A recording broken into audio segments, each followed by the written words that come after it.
Hi friends, ఈరోజు మీకోసం ఒక చట్నీతో వచ్చానండి. ఏ టిఫిన్లోకైనా సెట్ అయిపోతుంది, అంటే బాగుంటుందన్నమాట. ఒక్కసారి ట్రై చేయండి. ఈ చట్నీ ఈ విధంగా మీరు ఎప్పుడైనా చేస్తుంటే కామెంట్స్లో పెట్టండి.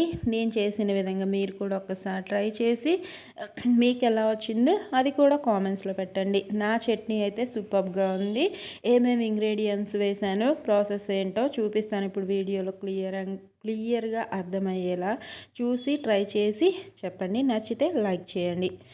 ముందుగా స్టవ్ మీద పాన్ పెట్టేసుకొని దాంట్లో నేను చూపించిన ఇంగ్రీడియంట్స్ వేసుకోండి. ముందుగా పల్లీలు వేసుకుంటున్నాను.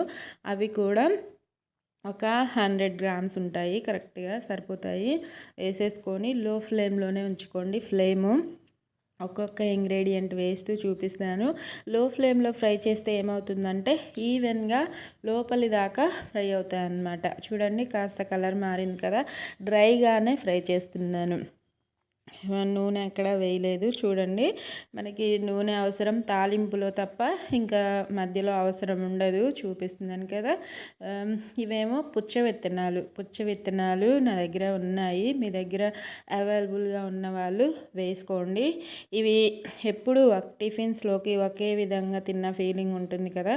ఇలా డిఫరెంట్గా ట్రై చేయండి, చాలా బాగుంటుంది. ఓకేనా. నువ్వులు ఒక 1.5 స్పూన్ దాకా వేసుకున్నాను. లో ఫ్లేమ్లో పెట్టుకోండి. అవిసె గింజలు కూడా వేసుకుంటున్నాను. అవి కూడా ఒక 1 స్పూన్ దాకా వేసుకుంటున్నాను. ఇవన్నీ వేసుకొని లో ఫ్లేమ్లో ఇవి చిటపటలాడతాయి. అవిసె గింజలు, నువ్వులు, పుచ్చవిత్తనాలు ఇవి చిటపటలాడి లైట్గా కలర్ మారినంతసేపు ఫ్రై చేసేసుకొని పక్కన పెట్టేసుకుందాము చల్లారడానికి. ఇవి చల్లారిన తర్వాత మాత్రమే మిక్సీ పట్టుకోవాలి.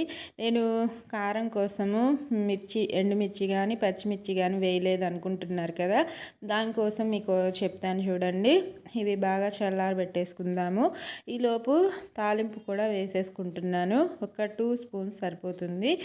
ఇది చిన్న స్పూనే కాబట్టి 2 to 3 స్పూన్స్ వేసుకోండి. మనం ఆయిల్ తాలింపులో తప్ప మనకి చెప్పాను కదా ఆల్రెడీ, ఇంకా ఎక్కడ అవసరం లేదు. యూస్ఫుల్గా ఉంటుంది, ట్రై చేయండి. తాలింపు గింజలు ఒక 1 స్పూను, జీలకర్ర ఒక 1 స్పూను. ఇవి లైట్గా ఫ్రై అయిన తర్వాత కరివేపాకు వేసుకొని స్టవ్ ఆఫ్ చేసేసుకోవడమే. ఇంకా ఎండుమిర్చి ఇష్టం ఉన్న వాళ్ళు ఎండుమిర్చి కూడా వేసుకొని ఫ్రై చేసుకోండి, బాగుంటుంది. టేస్ట్కి స్పైస్ తినేవాళ్ళు ఉంటే, చట్నీలు ఇష్టంగా తినేవాళ్ళు ఉంటారు కదా.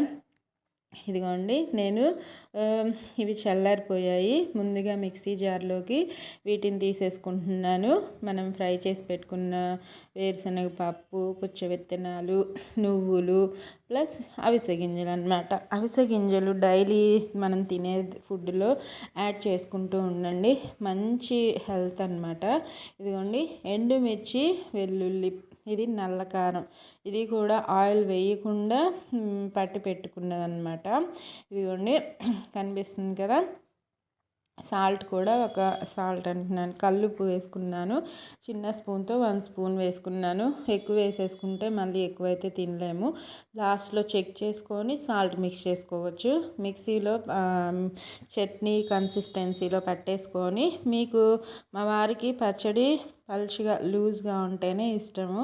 అందుకే నేను మ్యాక్సిమం లూజ్గానే పడుతూ ఉంటానన్నమాట.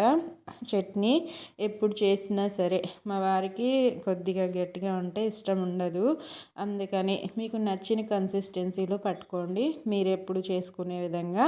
ఈ చట్నీ ట్రై చేయండి, చాలా బాగుంటుంది. తెలియని వాళ్ళ కోసం మాత్రమే అప్లోడ్ చేశాను. తెలిసిన వాళ్ళున్నా లైక్ చేయండి, తెలియని వాళ్ళు తెలుసుకొని ట్రై చేయండి. ఓకేనా. ఎప్పుడు చెప్పే విషయమే, ఆరోగ్యంగా తినండి, సంతోషంగా ఉండండి.